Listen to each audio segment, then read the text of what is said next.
Hello, Sensei. These are those techniques you asked for and requested.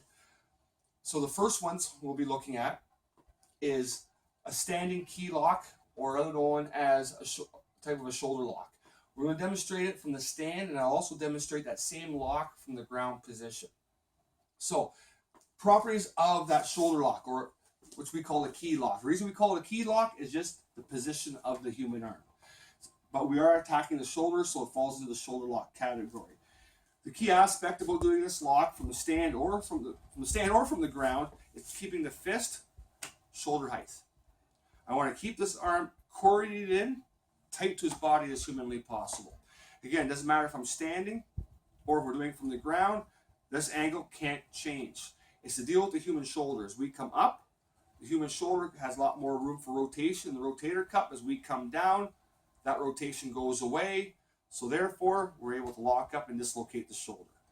So the first technique we're going to do is the one I just demonstrated at the seminar, and that's from a trap. So the man punches, we go to the outside, we catch it with our catcher's mitt. This one represents maybe we don't get a good trap in, he pulls his arm back, and we grab the wrist. So now we've trapped him at the wrist, hook punch, we're going to come across body like an outside middle block, and block.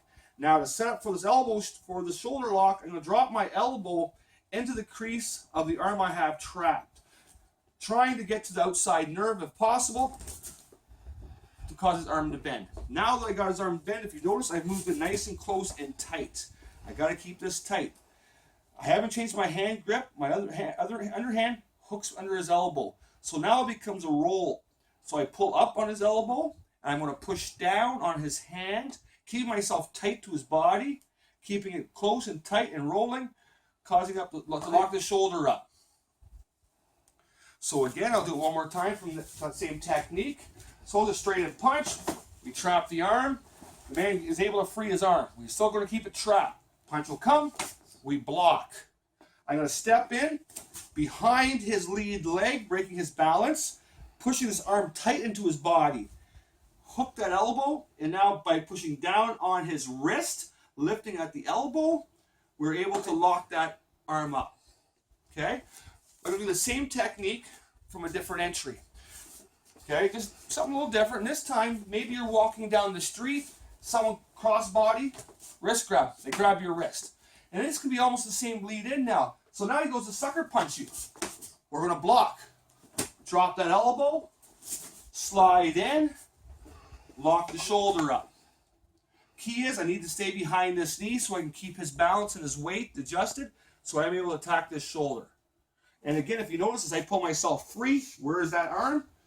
Below his shoulder line, where it needs to be, tight to his body. Okay? So now we're going to look at that same lock from a ground position. So Sensei, if I get you on your back, please.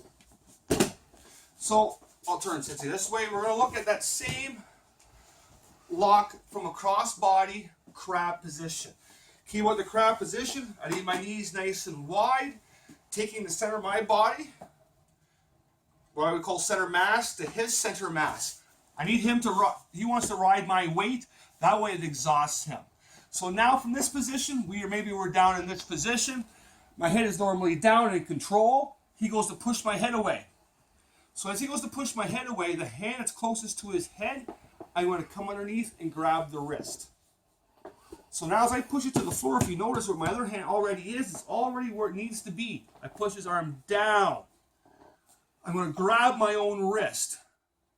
So now I'm going to pull this tight into his body, nice and tight. And if you notice again, I'm keeping his hand below his shoulder line, in tight. My elbow is tight to the side of his head. Now what I need to do is just what we did before, is rolling his elbow. But this time the only difference is I'm going to keep his hand flat to the floor, roll his elbow to the sky, and that's all it really takes. Very little movement again. So one more time. We're in a cross-body crab position. We got him under control. He's pushing away in our head. We come underneath, we grab, we push it to the floor, grab our own wrist. Pull it in nice and tight. And now by rolling his elbow towards the sky, keeping his hand firmly planted to the floor, we dislocate the shoulder. So again, that technique can be done from the stand, from the ground.